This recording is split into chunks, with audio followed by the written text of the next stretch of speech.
You wake up at 43 years old and don't recognize the person staring back at you in the mirror.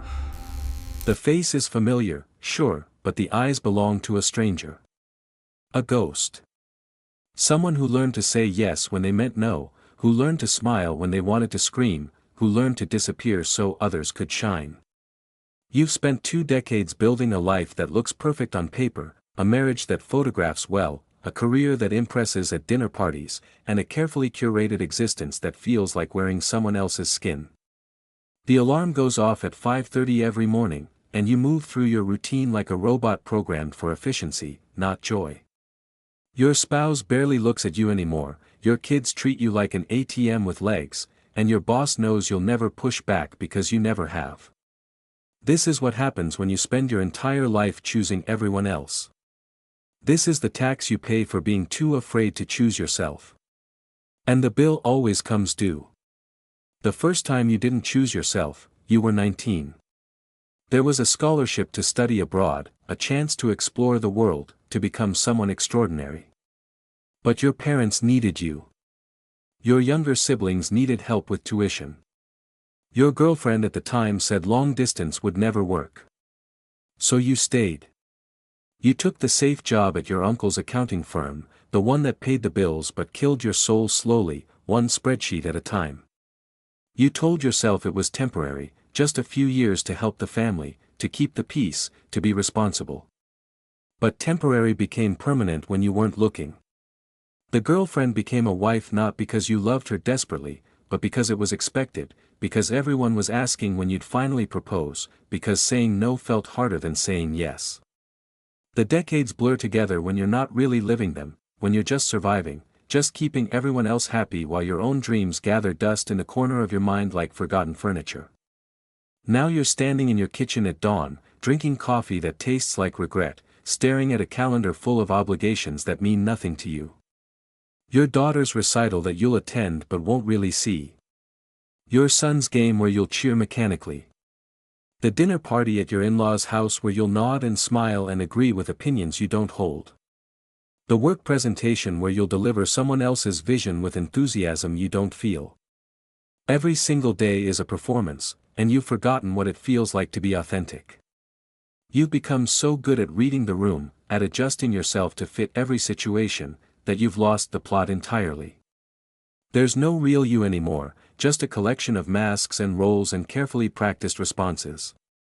You wonder when it happened, when you traded your identity for approval, when you became so terrified of disappointing others that you made disappointing yourself a lifestyle. The phone buzzes with demands before you've finished your first cup. Your mother wants you to visit this weekend even though you've told her 3 times you need a break. Your boss sends an email at 6 in the morning expecting a response immediately because you've trained everyone that your time belongs to them. Your spouse needs you to handle the contractor, the bills, the broken fence, the endless list of things that somehow became your responsibility while they pursue their passion project, their dreams, their authenticity. You read each message and feel your chest tighten, feel the familiar weight of resentment and exhaustion settle over you like a heavy blanket. But you'll do it all. You always do. Because somewhere along the way, you convinced yourself that your worth is measured by how useful you are to others, how much you can sacrifice, how small you can make yourself so everyone else has room to grow. You became a doormat and called it love. You became invisible and called it humility. You became miserable and called it maturity. The truth is crushing when it finally lands. This is your life now, and it's the life you chose through 1,000 small surrenders, 1,000 moments of choosing everyone else's comfort over your own truth. Nobody forced you into this cage. You built it yourself, one compromise at a time, one silenced boundary at a time, one swallowed dream at a time. And the most terrifying part is knowing that if nothing changes, this is how the story ends. You'll die having lived someone else's life, having spent your finite time on this planet making sure everyone else was happy while you slowly suffocated under the weight of your own cowardice. The mirror doesn't lie, and the stranger staring back at you is the price you've paid for never choosing yourself. The question is whether you'll keep paying it, or whether today, right now, you'll finally decide you're worth fighting for. If this chapter hit different, don't just scroll past it. Hit that like button, subscribe to this channel, and drop a comment telling me, when was the last time you actually chose yourself? Let's talk about it. The words you didn't say weigh more than the ones you did. They pile up in your chest like stones, pressing against your ribs, making it harder to breathe with each passing year. Every time someone asked what you wanted and you said, "I don't mind," or "whatever works for you," or "I'm fine either way," you were lying. You weren't fine. You had an opinion, a preference, a desire, but somewhere deep in your psyche, you'd learned that your wants were less important than keeping the peace. So you stayed quiet. You smiled. You went along with plans you hated, decisions that hurt you, directions that led you away from who you wanted to be. And now, decades later, you're drowning in all the things you should have said but didn't. That no, that could have saved you from a toxic friendship. The "I'm not okay with this," that could have set a boundary in your marriage. The "this isn't what I want," that could have redirected your entire career. Your relationships are built on a foundation of unspoken resentment because you've never been honest about what you need. Your marriage is a carefully choreographed dance where both partners move around the truth, where real conversations are replaced with surface-level pleasantries and passive-aggressive silences. Your spouse doesn't know you anymore because you've never let them meet the real you, the one with needs and boundaries and non-negotiable standards. You've been so busy being accommodating, being easy, being the one who never rocks the boat, that you've become a ghost in your own relationship. They fell in love with a version of you that doesn't exist, a persona you created to be more lovable, more acceptable, less demanding.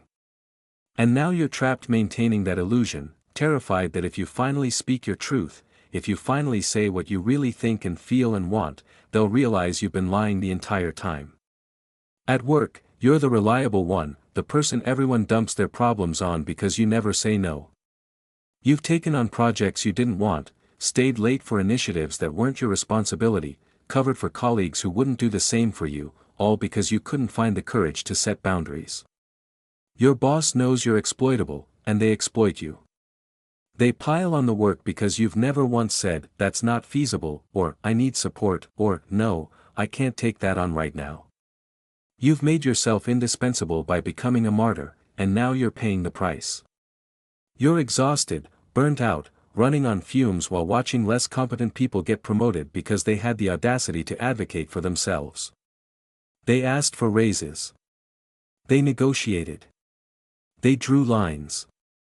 Meanwhile, you waited to be noticed, to be rewarded for your silent suffering, not realizing that nobody gives you what you won't ask for. The regret is suffocating when you think about all the moments you could have changed your trajectory by simply speaking up. The job offer in another city that you turned down because your partner didn't want to move, even though it was your dream opportunity. The friend who constantly disrespected you, but you kept accepting their calls because you were afraid of confrontation, afraid of being seen as difficult, afraid of being alone. The family members who still treat you like a child, making decisions about your life, offering unsolicited advice, crossing boundaries like they don't exist, because you've never once told them to stop. You've trained everyone in your life that your voice doesn't matter, that your feelings are negotiable, that your boundaries are suggestions rather than laws. And they've learned the lesson perfectly. Now you're sitting in the wreckage of a life built on silence, wondering why nobody respects you, why nobody considers your needs, why you feel invisible even in rooms full of people who supposedly love you. The answer is brutal in its simplicity: you taught them how to treat you. Every time you swallowed your truth, you sent the message that your truth didn't matter. Every time you prioritized their comfort over your authenticity, you told them that you're not worth prioritizing. Every time you chose peace over honesty, you chose slow death over real life. The weight of unspoken words doesn't disappear just because you don't say them. They live in your body, creating tension, anxiety, resentment, illness. They become the invisible bars of your prison. And the only key that opens that lock is your voice, the one you've been too afraid to use, the one you need to find again before it's too late.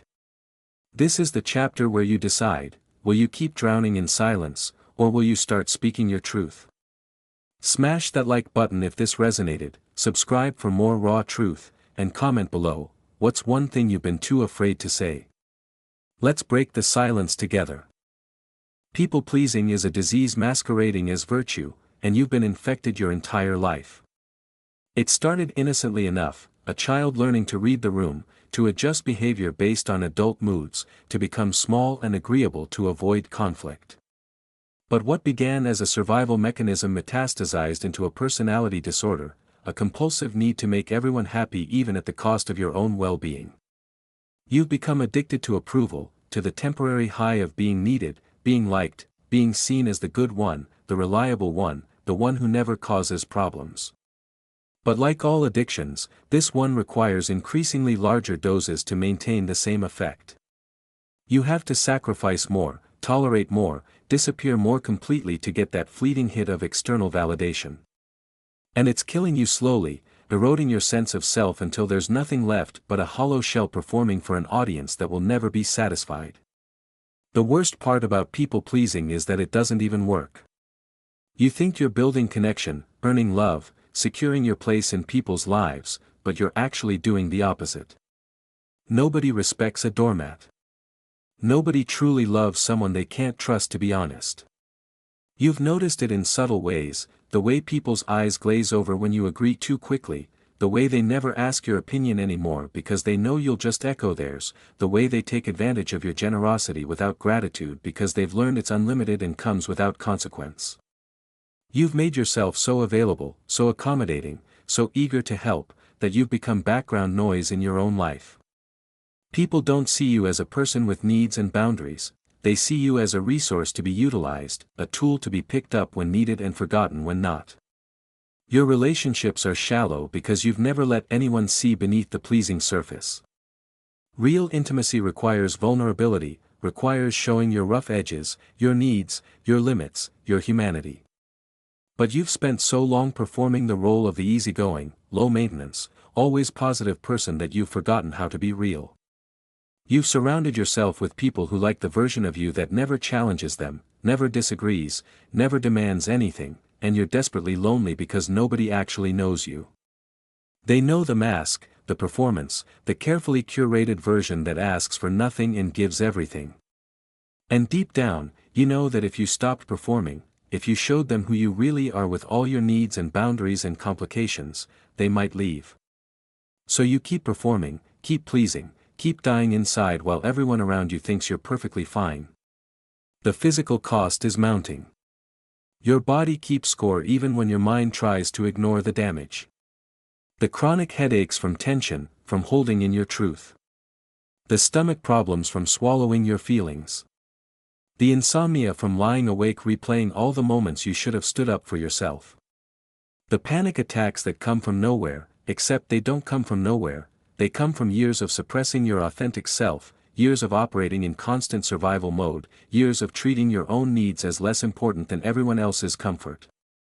Your doctor suggests stress management, meditation, exercise, but none of that addresses the root cause.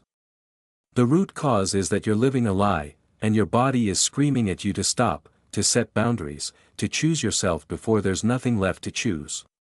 Breaking the people-pleasing pattern requires confronting your deepest fear, that you're not inherently lovable, that without constant performance and sacrifice, nobody will want you. This fear is a liar. The truth is that people who only love you when you're convenient, when you're useful, when you're self-erasing, don't actually love you at all. They love what you do for them. Real love exists between equals, between people who respect each other's boundaries, who value each other's authentic selves, who don't require anyone to disappear to make room. The people who leave when you start choosing yourself were never your people. They were beneficiaries of your self-betrayal, and their departure isn't loss, it's liberation. The disease of people-pleasing has a cure, but it requires something you've been avoiding your entire life, the courage to disappoint people, to be disliked, to prioritize your own well-being even when it makes others uncomfortable. The question is whether you're ready for that cure, or whether you'll keep medicating the symptoms while the disease consumes what's left of your life. If you're tired of performing for an audience that will never be satisfied, this is your sign to stop. Like this video, subscribe to the channel, and drop a comment. What's one way people-pleasing has damaged your life? Let's hold each other accountable to change. There comes a moment in every wasted life when you can no longer pretend. The facade cracks, the performance becomes impossible to maintain, and you're forced to confront the reality you've been running from. You've been complicit in your own suffering, an active participant in building the prison you're desperate to escape. This moment arrives differently for everyone. For some, it's a health crisis, the body finally staging a full rebellion after years of neglect and stress. For others, it's a relationship implosion, a partner or friend finally saying what everyone's been thinking, "I don't even know who you are anymore." For you, it came on an ordinary Tuesday, in the middle of another meaningless meeting, when your boss dismissed your idea without even looking up from their phone, and something inside you finally snapped. Not dramatically. Not loudly. But definitively. You realized in that moment that you could spend the next 20 years exactly like this, invisible and exhausted and screaming internally, or you could do the scariest thing you've ever done, choose yourself. The moment of truth is terrifying because it demands action, not just awareness. You've known for years that something was wrong, that you were living wrong, that this couldn't continue indefinitely. But knowing and doing are separated by a chasm of fear so deep that most people never cross it. They stay stuck in awareness without action, complaining about their circumstances while refusing to change them, waiting for external forces to somehow magically fix internal problems. But the moment of truth doesn't allow that luxury anymore. It strips away all your excuses, all your justifications, all your elaborate stories about why you can't set boundaries or speak up or change course. It forces you to see yourself clearly, not as a victim of circumstances, but as an agent with choices, someone who has been choosing wrong for so long that choosing right feels revolutionary. The truth is you could leave the soul-crushing job. You could end the relationship that's killing you slowly. You could tell your family no. You could stop performing. You could start living.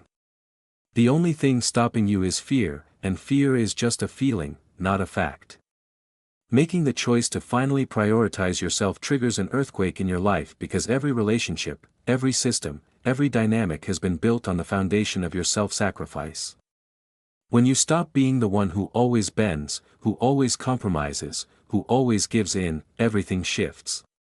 People who benefited from your lack of boundaries suddenly become very uncomfortable with your newfound backbone. They'll call you selfish, they'll accuse you of changing, they'll deploy guilt and manipulation to try to pull you back into your old patterns because your transformation threatens their comfortable arrangement. This is the test. This is where most people crack, where they cave to the pressure, where they decide that the discomfort of other people's disappointment is worse than the agony of continued self-betrayal. But you can't have both. You can't choose yourself and keep everyone else happy. You can't set boundaries and avoid all conflict. You can't transform your life without losing some people in the process. The first boundary you set will feel like jumping off a cliff. Your heart will race, your hands will shake, your voice might tremble when you say no without explanation, without apology, without softening it with a dozen qualifiers. You'll be tempted to backtrack, to smooth it over, to return to the familiar discomfort of people-pleasing rather than endure the unfamiliar discomfort of self-respect. Do it anyway. Say the no. Hold the boundary. Walk away from the conversation that's crossing your line. The world won't end. In fact, something miraculous happens, nothing catastrophic occurs. The person might be upset, but they survive. The relationship might change, but it doesn't automatically end. And you discover that you're strong enough to withstand other people's negative emotions without fixing them, without taking responsibility for them, without sacrificing yourself to manage them. This is freedom. This is what it feels like to stop abandoning yourself for the comfort of others. Every day forward becomes a choice, 1,000 small decisions to either return to your old patterns or continue building new ones. There will be moments of regression, times when the old fears surge up and you find yourself falling back into people-pleasing or silence or self-erasure. But the difference now is awareness. You catch yourself faster.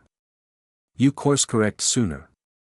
You forgive yourself for the slips and keep moving forward. The moment of truth wasn't a one-time event, it's a daily practice, a continuous choosing of yourself even when it's hard, even when people are disappointed, even when you're tempted to believe that you're being selfish or difficult or too much. You're not too much. You've just been around people who benefit from you being less. The moment of truth is understanding that your life belongs to you, and wasting it to make others comfortable is the greatest betrayal you could commit against yourself. This is where everything changes. Either you keep reading and do nothing, staying exactly where you are, or you make today your moment of truth. Hit like if you're ready to stop betraying yourself, subscribe if you want more content that pushes you to grow, and comment below, what's the first boundary you need to set? Let's commit to action together. 5 years from now, you're standing in almost the same place you are today, except older, more tired, carrying more regret. The job still drains you, the relationship still feels hollow, the family dynamics remain toxic, your dreams remain dreams because you still haven't found the courage to chase them. Nothing changed because you didn't change. You read the words, felt the recognition, maybe even cried a little, but when it came time to actually do something different, fear won again.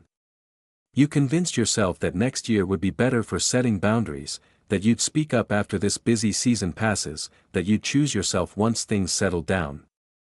But things never settle down when you're living wrong. The chaos is perpetual because you've built a life that requires constant self-sacrifice to maintain. 5 years passed in a blink and you're still waiting for permission, still hoping someone will finally see your pain and release you from obligations you placed on yourself. This is the bad ending, the one where you run out of time before running out of excuses. Or there's another version, the one where 5 years from now you're unrecognizable in the best possible way. You left the job that was killing you, took the financial hit, accepted the uncertainty, and pursued work that actually means something to you. It wasn't smooth. There were lean months, moments of panic, times when you wondered if you'd made a catastrophic mistake. But you survived. More than survived, you thrived in ways that were impossible when you were spending 40 hours a week doing work you hated for approval you'd never receive. The relationship either transformed or ended, both outcomes being better than the slow death of continuing something that stopped working years ago. You had the hard conversations, set the difficult boundaries, stopped performing the role of someone you're not. Some people left. It hurt. You grieved. But the people who stayed, who adjusted, who respected your new boundaries, those relationships deepened into something real and reciprocal and actually sustaining. In this timeline, you learned to disappoint people without apologizing for it. You discovered that you're capable of withstanding conflict without collapsing, that other people's anger or disappointment or discomfort isn't your responsibility to fix or manage or prevent. You stopped trying to control how others feel about you and started focusing on how you feel about yourself. The transformation wasn't dramatic or sudden, it was incremental, built through 1,000 small acts of courage, 1,000 moments of choosing your truth over their comfort, 1,000 times you wanted to cave but didn't. You learned to sit with the anxiety that comes with change, to breathe through the discomfort of disappointing people, to trust that you could handle whatever consequences came from prioritizing yourself. And gradually, the anxiety lessened. The boundaries became easier to hold. The guilt faded. You started to inhabit your own life instead of observing it from the sidelines. Your relationships improved because they're now based on authenticity rather than performance. The people in your life know who you actually are, what you actually think, what you will and won't accept. Some couldn't handle that and left, but the ones who remained respect you in ways they never did when you were constantly accommodating. Your career trajectory changed because you started advocating for yourself, asking for what you wanted, refusing assignments that exploited you, and either your employer adjusted or you found one that valued you appropriately. Your health improved because your body finally stopped carrying the weight of constant self-betrayal. The headaches decreased, the stomach problems resolved, you sleep better because you're not lying awake tormented by all the things you should have said but didn't. You look in the mirror and recognize yourself again, not as the person you were before you lost yourself, but as someone new, someone stronger, someone who chose themselves and survived. The difference between these two timelines is the decision you make right now, in this moment, after reading these words. You can close this, go back to your regular life, tell yourself you'll deal with it later, and almost guarantee the first timeline. Or you can let this be the catalyst, the breaking point, the moment you finally decide that your one life is too valuable to spend making everyone else comfortable while you suffer in silence. It won't be easy. Nobody said it would be easy. But it will be worth it. Every difficult conversation, every lost relationship that wasn't serving you, every moment of anxiety as you break old patterns and build new ones, all of it is worth it because the alternative is spending the rest of your life as a ghost in your own story. 5 years is going to pass regardless. The only question is whether you'll spend it continuing to betray yourself or finally choosing the life that's been waiting for you to be brave enough to claim it. This is the end of the story, but it's the beginning of yours. Your move. Your choice. Your life. Hit that like button if this series changed something in you, subscribe so you don't miss what comes next, and drop a comment telling me, which timeline are you choosing? 5 years from now, who will you be? Let's build that future together. Now.